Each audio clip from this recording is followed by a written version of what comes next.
Well, I just got back from my holiday in Middle-earth, accompanying Thorin Oakenshield and his band of dwarves on their quest to reclaim Erabor.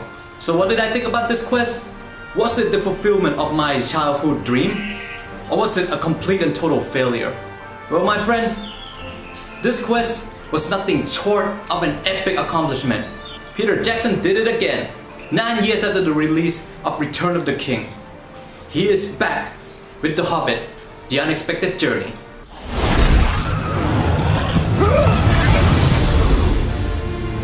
I will take each and every one of these dwarves over the mightiest army. Loyalty, honor, a willing heart. I can ask no more than that. Home is now behind you. The world is ahead.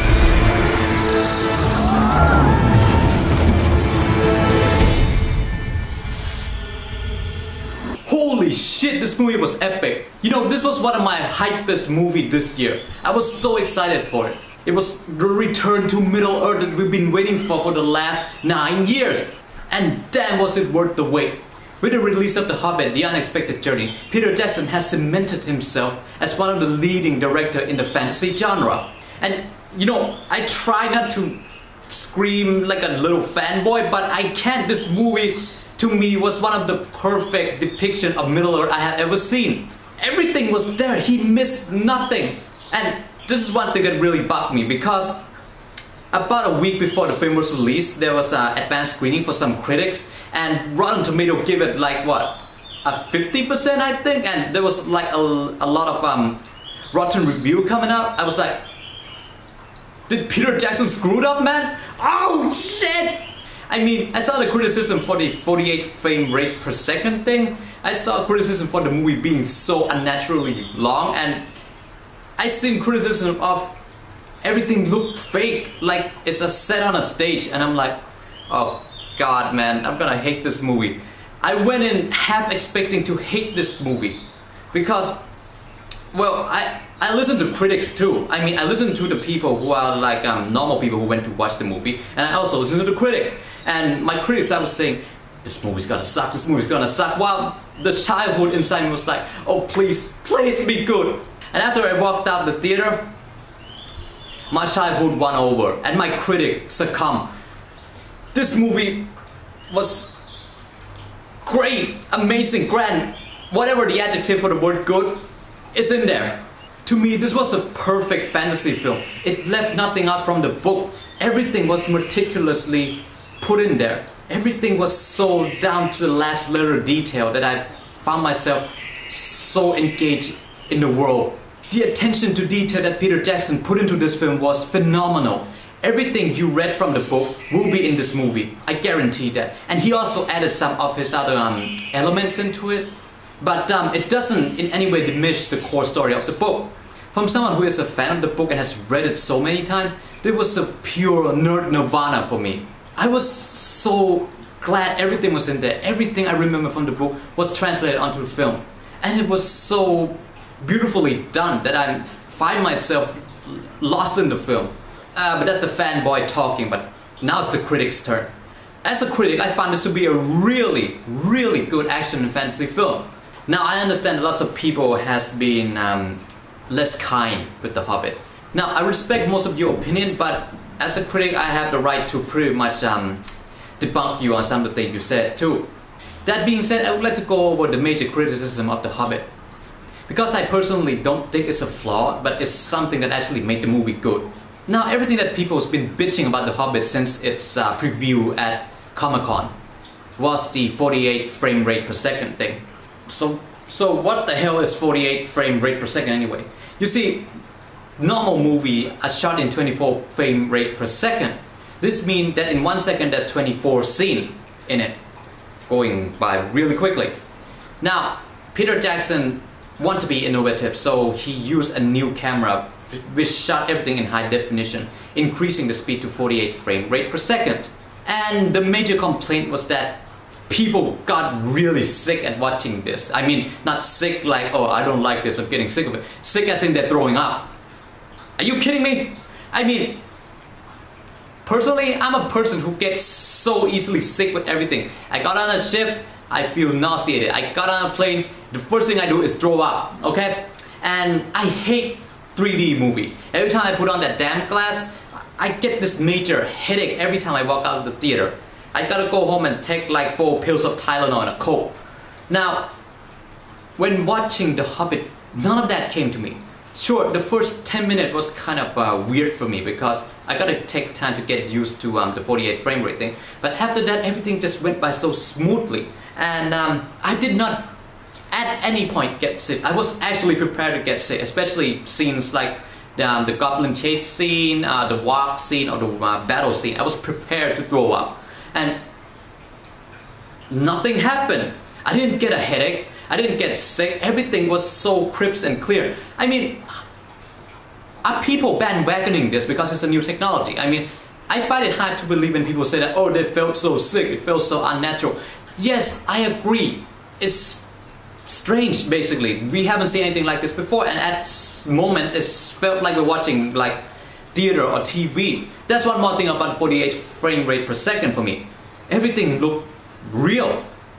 I mean, I don't know any other word for this, but it looked real. Everything was so seamless. I mean, it was like watching an actual actor interacting with a CGI character, and it's like they're sharing the same world. It wasn't like them talking to like, you know, a tennis ball where he's talking to. It's like they're actually interacting with each other. It was really, really weird, and weird in a good way. I mean, I really enjoyed it. I felt like we have come really far in terms of graphic technology, and wow, it was really good. I mean, some people are saying that, oh, it looked like a cheap soap opera. It looks like watching a play, and I'm like, really? I don't feel that. I mean, everything was so crisp, clear. It doesn't make them look fake. I mean, to me, everything was just more clear. Everything was more crisp. I didn't get a freaking headache. I was really, really engrossed in the film. There was no moment at all where I was distracted by the graphic or anything. Everything was so seamless for me. And that's pretty much my take on the whole 48 frame rate thing. The next thing that people have been complaining about The Hobbit is its length. Well, personally, I thought that Peter Jackson kind of screwed it up too. I mean, I kind of thought that it's The Hobbit. It isn't Lord of the Rings. It's one book, and it's a children's book. It's got more familiarity with Chronicles of Narnia more than The Lord of the Rings because the structure was really simple. It wasn't like a branching narrative, but it was just pretty much one storyline about a bunch of dwarves go and take back their homeland. The end. Now, at first I was like, oh, it's probably going to be one film. And then Peter Jackson, when he was working with pretty much Del Toro, he said that, oh, it's going to be 2 films. I mean, the first film is going to be about The Hobbit, and the second film is pretty much going to be trying to link this to the actual Lord of the Rings. And I was like, oh, okay, that could work, Could be like something basically separate from The Hobbit. That'd be cool. And then at the beginning of the year, he was like, oh, it's gonna be 3 films. We charged so much shit, now it's gonna be 3 films. I'm like, are you serious, man? I mean, this was one thing I hope I could complain about the film, but it turned out pretty good. I mean, it worked. It worked actually splitting The Hobbit into 3 films. I mean, for what I've seen so far, it actually looked like it worked. Yes, I know The Hobbit is a lot shorter than The Lord of the Rings, and for some people there can be no justification for turning this to a 3 film. But after seeing this, I kind of see what Peter Jackson's trying to do. Tolkien, before he died, he wrote something called The Unfinished Tale, and it's pretty much like an appendix of the history and all the lore and the myth of Middle-earth. What I think Peter Jackson trying to do is try to incorporate these unfinished tale and appendices from The Lord of the Rings and combine it with The Hobbit so that it could actually be linked to The Lord of the Rings, because the original Hobbit, it was written as like a 1-book deal. Nobody thought it's going to be like a sequel, which turned into something way more different than this original intended. But I mean, yeah, it was kind of long, but I enjoyed every minute of it. The main criticism comes from the first 40-minute part of the film, where we get like a little backstory on Bilbo, like narrating thing, and we got like a cameo of Elijah Wood as Frodo, and like pretty much the first scene is like an hour before the Lord of the Ring happened, which was really cool. It's like seeing Elijah Wood again. He's freaking older. It's weird, and It's pretty much like an introduction to like the dwarf, their laws, their history, introduce all like the 13 dwarfs. To me, this is storytelling for me. I like watching this. I don't understand why people are like complaining about this. I mean, you want like every freaking minute to have like explosion, to have like things happening? Yeah, there's something like that. It's called Transformer Dark Side of the Moon and Battleship. Rattle the Titan, go watch that piece of crap. Yeah, they're in like a discount section of the DVD store. Go for it. I mean, this is called storytelling. This is called character development. We get to see more of the dwarf, we get to understand what their deals is, we gotta understand their history.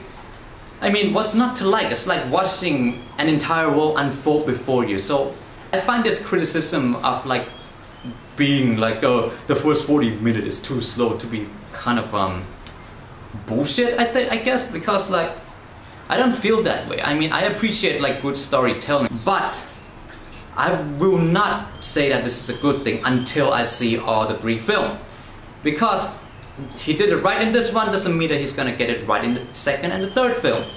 So I'm gonna be waiting for the Desolation of Smaug and the Return Journey, whatever it's called. Then I will make a decision whether or not this aspect of the film was good or not. Now the next thing that people are complaining about is pretty much the pacing. It's kind of similar to like the length of the film. I mean, everybody's like, why did they have this scene where the dwarf are like talking to each other? That's boring. It's like, cut that 40-minute part. Oh, why is there like giant throwing rocks at each other? Oh, why do they have to have like the White Council scene? Storytelling. It's basically storytelling and character development. It increased like our investment into the film. I mean, I hate modern movies because everything just moves forward so fast. There's no time to like get to know the character. There's no time to like be engrossed in the world of the film. I mean, I found the pacing argument to be kind of weak because like the movie was not that slow. I mean most of the scene that they perceive as being slow, it actually gives us more understanding of the character. For example, Thorin, Filian, Kili, Dwalin, Balin, and Bilbo, basically, to see his character develop more and more. The Hobbit might probably be one of the best fantasy adaptations so far because it kept so much to the book. It's fun, it's epic, and it's engaging. And from this beginning, we are gonna see a lot more storyline being unfolded in the next 2 films, and I cannot wait for that. This is a movie everybody needs to see. Regardless of what the critics say, you need to form your own opinion. And I personally feel that this is one of the best films this year. Yes, I understand the criticism, and my fanboy might be taking over a little bit here. Maybe not a little bit, maybe a lot. But it wasn't that bad. I mean, I went in after reading all the bad review of this, and I resigned myself to surrender. This is gonna be bad like the critics said. But I went in and I loved it. It was a really, really great film. This is something everybody needs to see. Form your own opinion. Don't like it? Fine. Like it? Share it with everybody. I mean, this is one of the strangest things about The Hobbit. There's a clear line that the critic don't really like this and the audience are like the opposite of it. It's weird. Form your own opinion. See what you think about it. But personally, one of the greatest films of 2012. An excellent bang to end 2012. I'm the Thai Terror, and until next time, Sawadee Krap.